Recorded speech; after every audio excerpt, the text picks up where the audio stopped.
అదే RTV app వార్తల్ని క్షణాల్లో చదివే అవకాశం ఉంటుంది. ఒక న్యూస్ పేపర్, ఒక టెలివిజన్ ఛానల్ మీ చేతుల్లో ఎప్పుడూ ఉంటాయి. ప్రపంచవ్యాప్తంగా పాకిస్తాన్పై ఇప్పుడు దౌత్య యుద్ధానికి భారత్ తెరలేపింది. కేంద్ర ప్రభుత్వం పాకిస్తాన్పై ఆల్రెడీ అన్ని రకాల యుద్ధాన్ని కూడా ప్రకటించింది. దౌత్య యుద్ధాన్ని మరింత తీవ్రతరం చేయబోతోంది. పాకిస్తాన్ను ఉగ్రవాద ప్రేరేపిత దేశంగా, ఉగ్రవాదులను ఉత్పత్తి చేసే దేశంగా భారతదేశం గుర్తించింది. ఆ విషయాన్ని ప్రపంచ దేశాలకు తెలియజేసింది. ప్రపంచంలో పాకిస్తాన్ ఒంటరి చేసే ప్రయత్నం చేస్తోంది. ఆ ప్రయత్నంలో ఇప్పుడు మరో ముందడుగు వేసింది. పాకిస్తాన్ను అన్ని దేశాల్లోనూ ఒంటరిని చేయడానికి దౌత్య యుద్ధాన్ని ఇప్పుడు ప్రకటిస్తుంది. ఇందులో 7 సభ్యులను నియమించింది.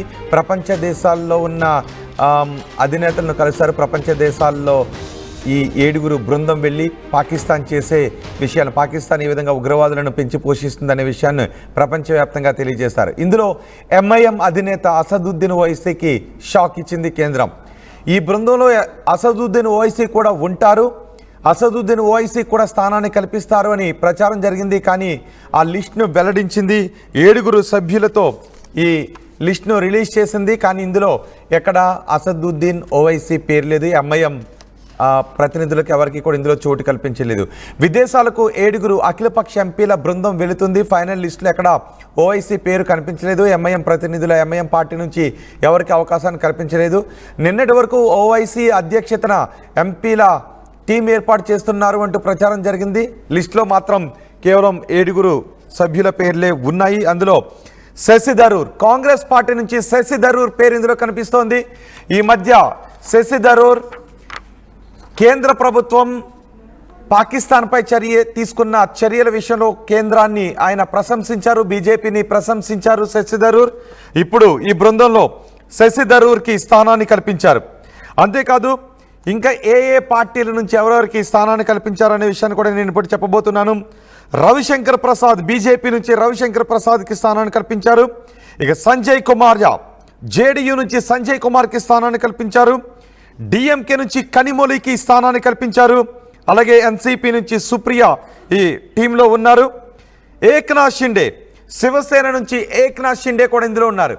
బీజేపీ మిత్ర పక్షాలకు స్థానాన్ని కల్పించారు. కాంగ్రెస్కి కూడా ఇందులో స్థానాన్ని కల్పించారు. జేడీయూ నుంచి సంజయ్ కుమార్ జాకు స్థానాన్ని కల్పించారు. ఇటు డిఎంకే నుంచి స్థానాన్ని కల్పించారు. అంటే అన్ని పార్టీల నుంచి కూడా ఇందులో ప్రతినిధులకు స్థానాన్ని కల్పించారు. కాంగ్రెస్ నుంచి చిరకాల ప్రత్యర్థి కాంగ్రెస్ నుంచి శశి థరూర్కు అవకాశం ఇచ్చారు. డిఎంకే నుంచి కనిమొళికి అవకాశం కల్పించారు. సౌత్ నుంచి శశి థరూర్, కనిమొళి ఇద్దరికి అవకాశాన్ని కల్పించారు. జేడీయూ నుంచి సంజయ్ కుమార్కి అవకాశాన్ని కల్పించారు. ఏక్నాథ్ షిండేకు అవకాశాన్ని కల్పించారు మహారాష్ట్ర నుంచి. కానీ ఎంఐఎం అధినేత అసదుద్దీన్ ఓవైసీ కూడా ఇందులో స్థానం కల్పిస్తారు. అసదుద్దీన్ ఓవైసీ అధ్యక్షతన ఈ కమిటీ విదేశాలకు వెళ్ళి పాకిస్తాన్ని పై దౌత్యపరమైన పోరాటం చేస్తుంది అని అందరూ కూడా భావించారు. కానీ ఫైనల్ లిస్టులో ఎంఐఎం అధినేత పేరు కనిపించలేదు. ఇక తెలుగు రాష్ట్రాల్లో ఎవరికి అవకాశాన్ని కల్పించలేదు. అటు ఆంధ్రప్రదేశ్లో కూటమి అభ్యర్థులు టీడీపీ నుంచి కానీ జనసేన నుంచి కానీ ఎవరికి కూడా ఇందులో స్థానాన్ని కల్పించలేదు. దీనిపై పూర్తి సమాచారం అందించడానికి మా ప్రతినిధి మధు మనకి అందుబాటులో ఉన్నారు. మధు, మొత్తానికి ప్రపంచవ్యాప్తంగా పాకిస్తాన్ని ఒంటరిని చేసే దౌత్య యుద్ధాన్ని భారత్ ప్రారంభించింది. కానీ అందులో ఎవరి పేర్లు అయితే ఉంటాయని అనుకున్నారో వాళ్ళ పేర్లు లేవు. ఎంఐఎం నుంచి ఎవరి పేర్లు కూడా లేవు. అసదుద్దీన్ ఓవైసీ పేరు ఉంటుందని ఆశించారు, కానీ అసదుద్దీన్ పేరు లేదు. ఇక ఎంఐఎం నుంచి ఎవరి పేరు కూడా లేదు. ఎలా చూడాలి దీన్ని? ఎగ్జాక్ట్లీ, మొట్టమొదటిసారి ఇలాంటి ఒక కొత్త ప్రయోగాన్ని భారత్ చేపట్టబోతా ఉంది. ప్రతిసారి భారత్ నుంచి విదేశాంగ శాఖ మంత్రులు, విదేశాంగ శాఖకు సంబంధించినటువంటి అధికారులు ఐక్యరాజ్య సమితి ముందు, విదేశాలకు సంబంధించిన వేదికల ముందు పాకిస్తాన్కి సంబంధించినటువంటి టెర్రరిజం యాక్టివిటీని వారు ప్రోత్సహిస్తున్న తీరును ఎన్నో సందర్భాల్లో వారి ముందు ఉంచే ప్రయత్నం చేశారు. ఆధారాలతో సహా, ఫోటోలు, వీడియోలు, దానికి సంబంధించిన పూర్తి డీటెయిల్స్తో సహా. అయినా దానికి సంబంధించినటువంటి మెరుగు లేదు. ఇతర దేశాల నుంచి సంబంధించి పెద్దగా ఒత్తిడి లేదు దౌత్యపరంగా. ఈసారి భారత్ నుంచే మొత్తం 7 బృందాలని విదేశాలకు పంపుతున్నారు. మొత్తం 10 రోజులు వీళ్ళు విదేశాల్లో పర్యటిస్తారు. దీనికి సంబంధించి అసదుద్దీన్ ఓవైసీ పేరు ఉంటుంది అనుకున్నారు, లేదు. చివరాఖరులో యాక్చువల్గా కాస్త ట్విస్ట్ అనే చెప్పాలి. ఈసారి అసదుద్దీన్ ఓవైసీ పేరు లేకపోవడం మరొకటి కీలకమైనటువంటి ట్విస్ట్ ఏంటంటే, లోక్సభ ప్రతిపక్ష నాయకుడికి కిరణ్ రిజిజు ఫోన్ చేశారు, వివరించారు. మీ పార్టీ నుంచి 4 పేర్లు ప్రతిపాదించాలి, విదేశాలకు వెళ్ళడానికి అనేటువంటిది. ఆ సందర్భంలో రాహుల్ గాంధీ కీలకమైనటువంటి కొన్ని నిర్ణయం తీసుకున్న సమావేశం తర్వాత 4 పేర్లు ఆయన ప్రతిపాదించారు కాంగ్రెస్ పార్టీ నుంచి. లోక్సభ ప్రతిపక్ష నాయకుడు Rahul Gandhi, Shri Anand Sharma former union cabinet minister, Shri Gaurav Gogoi deputy leader, ఆయన పార్లమెంటు డిప్యూటీ లీడర్గా ఉన్నారు రాహుల్ గాంధీ తర్వాత ఆయనే, సయ్యద్ నసీర్ హుస్సేన్ ఎంపీ రాజ్యసభ, శ్రీ రాజా బ్రార్ ఎంపీ లోక్సభ. ఈ 4 పేర్లు ప్రతిపాదిస్తే 4 పేర్ల నుంచి ఒక్క పేరు కూడా తీసుకోలేదు. అయితే యాక్చువల్గా నిన్న నుంచి ప్రచారం జరుగుతూ ఉంది శశి థరూర్ పేరు ఉంటుంది అనేటువంటిది. కాంగ్రెస్ పంపించిన 4 లిస్టులో శశి థరూర్ పేరే లేదు. అనూహ్యంగా ఈ మొత్తం టీంకి ప్రాతినిధ్యం వహించేలా శశి థరూర్ని కేంద్ర ప్రభుత్వం ఎంపిక చేసింది. రీసెంట్గా జరిగిన పరిణామాలు నిజంగానే మీరు అన్నట్టు ఆపరేషన్ సింధూర్ని బాహాటంగా పొగిడారు శశి థరూర్. రీసెంట్గా కేరళలో జరిగినటువంటి ఒక సమావేశంలో ప్రధాని నరేంద్ర మోదీ స్టేజ్ పైన చాలామంది నాయకులు ఉంటే కేవలం శశి థరూర్ దగ్గరికి వచ్చి షేకాండ్ ఇచ్చారు, భుజం మీద చేయి వేసి ఇట్లా జబ్బ చరుస్తూ అభినందించేలా చేశారు. సో దాని తర్వాత పరిణామాలు మారిపోతున్నాయి. డైరెక్ట్గా శశి థరూర్ వెళ్తా ఉన్నారు. నాకు ఒక హానర్, ఒక చాలా పెద్ద గౌరవం దక్కుతూ ఉంది. ఆపరేషన్ సింధూర్ పేరిట భారత్ ఉగ్రవాదం మీద పోరాటం చేస్తూ ఉంది. దాన్ని ప్రపంచ దేశాల్లో వివరించడానికి, ముఖ్యంగా ఐక్యరాజ్య సమితిలో ఉన్నటువంటి భద్రతా మండలిలో ఉన్నటువంటి 5 దేశాల్లో వీరు పర్యటిస్తారు. అక్కడ వీరు ఏ రకంగా విక్టిమ్ అవుతా ఉన్నాం, మేము ఉగ్రవాదానికి ఏ రకంగా నష్టపోతూ ఉన్నాం, ఎంత పెద్దగా భారత్ నష్టపోతూ ఉంది, విక్టిమ్ అవుతూ ఉంది ప్రతి సందర్భంలో అనేటువంటిది వివరిస్తారు ఆధారాలతో సహా. గతంలో జరిగినటువంటి పాకిస్తాన్ ఏర్పాటైనప్పటి నుంచి మొన్నటి వరకు ఆపరేషన్ సింధూర్ వరకు ఏ రకంగా ఉగ్రవాదాన్ని తుదముట్టించే కార్యక్రమంలో భారత్ భాగస్వామ్యం అవుతుంది. ముఖ్యంగా ఇప్పుడు తీసుకున్న నిర్ణయం ఆపరేషన్ సింధూర్ పేరిట మొత్తం కొనలో ఉన్నటువంటి ఉగ్రవాదం మూలాలపైన భారత్ దాడి చేయాలనుకుంటుంది. దాన్ని జీరో టాలరెన్స్ టెర్రరిజం పైన ఎలా పోరాటం చేయాలనుకుంటుంది మీరు వివరిస్తారు. మొత్తం 10 రోజులు ఆ భద్రతా మండలిలో ఉన్నటువంటి 5 దేశాలతో పాటు ఇంకా మిగతా కొన్ని కీలకమైన దేశాల్లో వీరు పర్యటిస్తారు. 10 రోజుల పర్యటన ఉంటుంది. మే 22 వచ్చేటువంటి 22వ తారీఖు బయలుదేరబోతున్నట్టుగా తెలుస్తూ ఉంది టీం. తర్వాత జూన్ ఫస్ట్ వీక్ వరకు విదేశాల్లో పర్యటిస్తారు. పూర్తి స్థాయిలో ఒక నివేదిక రూపంలో అక్కడున్న విదేశీ ప్రతినిధులకు వివరించి పోరాటం చేస్తున్నటువంటి వారి మద్దతు కూడా కోరుతారు.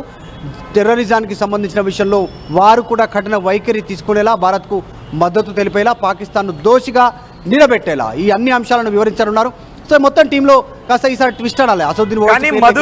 కాంగ్రెస్ 4 పేర్లను సూచించింది. కానీ ఆ 4 పేర్లు కాకుండా కాంగ్రెస్ నుంచి శశి థరూర్ని తీసుకోవడానికి కారణం ఏంటి? శశి థరూర్కు ఆ బృందానికి అధ్యక్షత వహించే బాధ్యతను అప్పగించడానికి కారణం ఏంటి?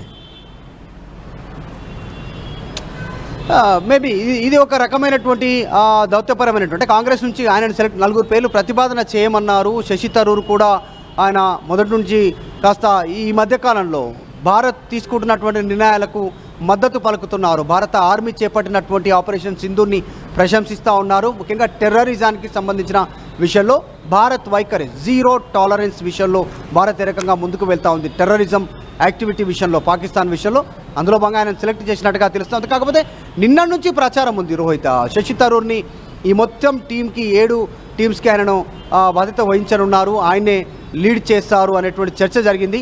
కాంగ్రెస్ ఆయన పేరు పంపకుండా భారత ప్రభుత్వం ఆయన మొత్తం టీంకు సారథ్యం వహించేలా నిర్ణయం తీసుకోవడం కాస్త ఆశ్చర్యం కలిగిస్తూ ఉంది. చర్చ కూడా కొనసాగుతూ ఉంది. దీంతో పాటు ఇందాక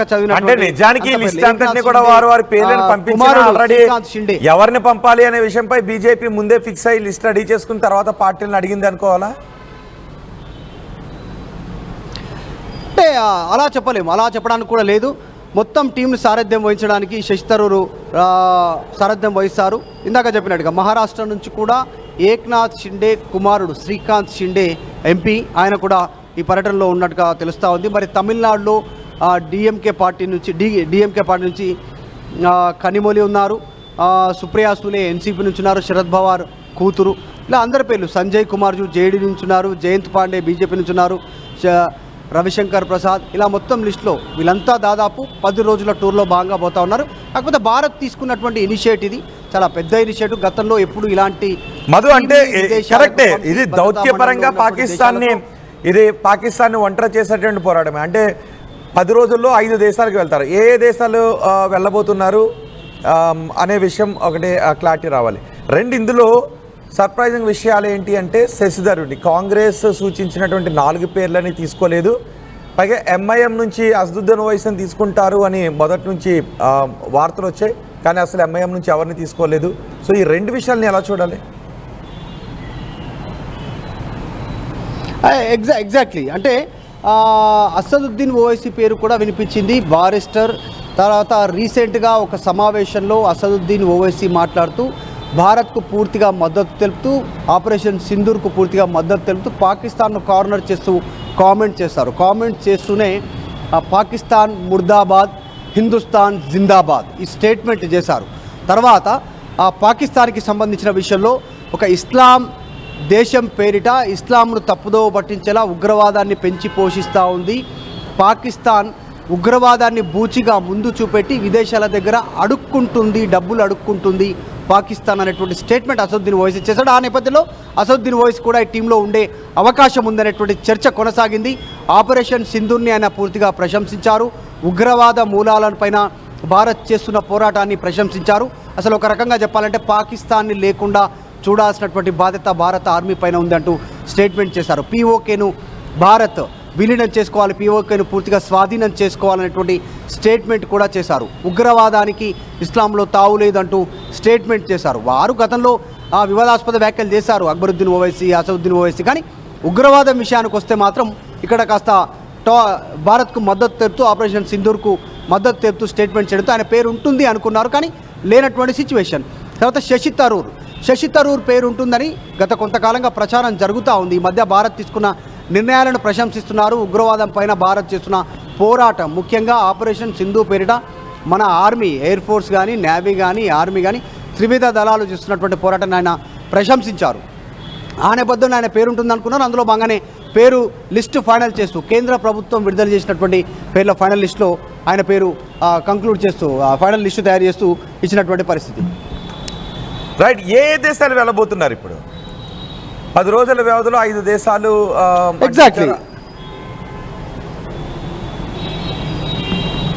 ఎగ్జాక్ట్లీ మొత్తం ఐక్యరాజ్య సమితిలో ఉన్నటువంటి యునైటెడ్ నేషన్కి సంబంధించినటువంటి దాంట్లో భద్రతా మండలిలో ఉన్నటువంటి దేశాల్లో వెళ్తా ఉన్నారు. Argentina, Australia, Belgium, Bolivia, Brazil, Belarus, Canada, Chile, China, Colombia చాలా దేశాలు ఉన్నాయి. కానీ 5 ముఖ్యమైన దేశాల్లో పర్యటిస్తారు భద్రతా మండలిలో ఉన్నటువంటి వాళ్ళు. కీలకమైన దేశాల్లో ప్రస్తుతం అమెరికా వెళ్ళే అవకాశం ఉంటుంది, రష్యా కానీ ఇంకా ఇతరత్ర కంట్రీస్కి వెళ్ళే అవకాశం. ఇంకా లిస్టు కరెక్ట్గా ఫైనల్ కాలేదు. మే 22న ఇక్కడ నుంచి బయలుదేరుతున్నారు. రేపు వచ్చేటువంటి 22వ తారీఖును. జూన్ ఫస్ట్ వీక్ వరకు వీరి పర్యటన ఉంటుంది. ఒకవేళ షెడ్యూల్ అటు ఇటుగా ఉంటే కొన్ని రోజులు పర్యటన అటు ఇటు పొడిగింపు ఉండే అవకాశం కూడా ఉంటుంది. ఎందుకంటే విదేశీ పర్యటన అక్కడ అనుకూలతలను బట్టి దాన్ని బట్టి కూడా ముందుకు పోయే అవకాశం ఉంటుంది. ఐక్యరాజ్య సమితిలో ఉన్నటువంటి దేశాల లిస్టు కూడా చాలా పెద్దగానే ఉంది. కానీ భద్రతా మండలిలో వీరు ఉన్నటువంటి కీలక దేశాల్లో వీరి పర్యటన ఉంటుంది.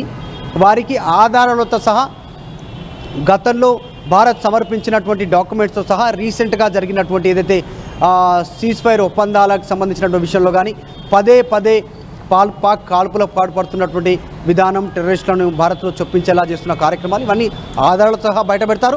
రీసెంట్గా జరిగినటువంటి ఆపరేషన్ సింధూర్ పేరిట భారత్ దాడి చేసిన సమయంలో చనిపోయిన ఉగ్రవాదుల క్యాంపులకు సంబంధించినటువంటి ఫోటోలను, వీడియోలను ఆర్మీ సాధించిన వాటన్నింటిని కూడా మరి ముందు పెట్టే అవకాశం ఉంది. చాలా పెద్ద ఆపరేషన్ అనేది చెప్పవచ్చు. మొదటిసారి ఇలాంటి ఆపరేషన్ భారత్ తీసుకుంది. రైట్ మధు, ఓవైసీ పేరు లేకపోవడంపై ఎంఐఎం ఏమైనా రియాక్ట్ అవుతుందా? అంటే ఇంతవరకు అంటే ఏకైక ఎంపీ భారత్ నుంచి అసదుద్దీన్ ఓవైసీ కాస్త ఎంఐఎం తరఫు నుంచి ఆయన పార్లమెంట్లో గట్టిగా మాట్లాడుతున్నారు. ఆయన నుంచి ఇంతవరకు రెస్పాన్స్ అయితే లేదు వారి పార్టీ నుంచి. మరి చూడాలి చివరాఖరులో ఏమైనా రెస్పాండ్ అయ్యే అవకాశం ఉంటుందా, వెళ్ళడానికి ఇంట్రెస్ట్ ఉన్నారా, భారత ప్రభుత్వం కూడా ఏమైనా పరిగణలోకి తీసుకునే అవకాశం ఉంది. ఇప్పటివరకు 7 ప్రధాన ప్రతిపక్ష పార్టీలను కలుపుకొని మొత్తం లిస్టు తయారు చేసినట్టుగా కనిపిస్తూ ఉంది. 7 విపక్ష పార్టీలకు సంబంధించినటువంటి విషయంలో ఇప్పటివరకు అయితే ఎంఐఎం పార్టీ నుంచి అలాంటి స్పందన లేదు. రైట్ మధు, పాకిస్తాన్పై దౌత్య యుద్ధ సైనికులను కేంద్రం ప్రకటించింది. దౌత్య యుద్ధ సైనికులు 7. ఈ 7 బృందాలుగా 5 దేశాలకు వెళతారు అని తెలుస్తుంది. 10 రోజుల పాటు వివిధ దేశాలకు వెళతారు. ఆ దేశాలతో మాట్లాడతారు. పాకిస్తాన్ పెహల్గామ్లో ఏ విధంగా దాడికి పాల్పడింది, పెహల్గామ్ దాడి తర్వాత ఆపరేషన్ సింధూర్ని ఏ విధంగా స్టార్ట్ చేశాం, ఆ తర్వాత పాకిస్తాన్ ఎలా రియాక్ట్ అయింది, ఆ తర్వాత ఏం జరిగింది, ఎటువంటి ఆంక్షలు పాకిస్తాన్పై విధించాం, పాకిస్తాన్ ఏ విధంగా టెర్రరిజాన్ని పెంచి పోషిస్తోంది అనే విషయాలను ప్రపంచ దేశాలకు తెలియచేయడానికి 7 సభ్యుల బృందం వెళుతుంది. ఈ దౌత్య యుద్ధం పాకిస్తాన్ ఇప్పటికే ప్రపంచవ్యాప్తంగా ఒంటరిని చేసే ప్రయత్నం చేస్తున్నాం. ఇప్పటికే పాకిస్తాన్ ప్రపంచవ్యాప్తంగా ఒంటరిని చేస్తాం. పాకిస్తాన్ ఉగ్రవాద దేశం అని ప్రపంచానికి తెలియచేసాం. అండ్ ఆపరేషన్ సింధూర్ తర్వాత పాకిస్తాన్ మనపై ఎదురుదాడికి దిగితే పాకిస్తాన్ని చితక్కొట్టి కూర్చోబెట్టాం. ఇప్పుడు పాకిస్తాన్ని ప్రపంచ దేశాల ముందు ఒంటరిని చేసి మూరన కూర్చోబెట్టే ప్రయత్నం చేస్తున్నాం.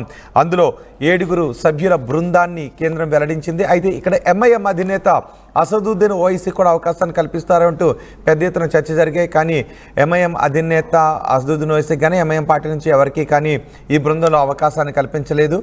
దీనిపై మీరేమనుకుంటూ ఉన్నారు? మీ అభిప్రాయాన్ని కమెంట్ బాక్స్లో తెలియచేయండి. ఇంతవరకు ఎంఐఎం నుంచి కూడా ఎటువంటి రియాక్షన్స్ రాలేదు. మీరేమనుకుంటున్నారు? మీ అభిప్రాయాన్ని కమెంట్ బాక్స్లో తెలియచేయండి.